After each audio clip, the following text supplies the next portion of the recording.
শুভ সকাল। আজকে খুব ভোরে বাসা থেকে বের হয়েছি। উদ্দেশ্য একটু দৌড়াবো। যেহেতু অনেক ভোরে বের হয়েছি, রাস্তা একেবারেই ফাঁকা।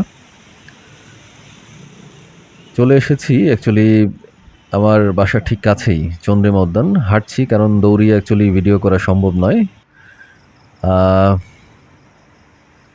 এখানে যে গাছ আছে, প্রকৃতি, পাখি এবং সবুজ ঘাস আমার খুবই ভালো লাগে, তাই প্রায়ই এখানে আসা হয়।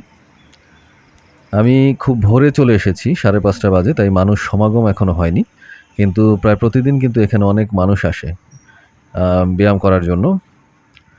এখানে অনেক ফিটনেস ক্লাবও আছে।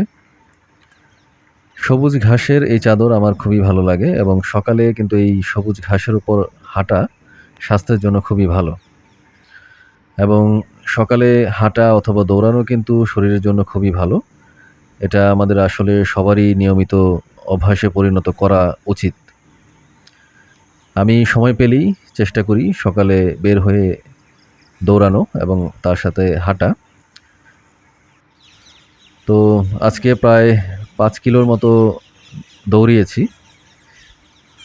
সকালের এই সুন্দর প্রাকৃতিক আওয়াজ আমার খুবই ভালো লাগে। আপনারাও হয়তোবা শুনতে পাচ্ছেন এই ভিডিওতে।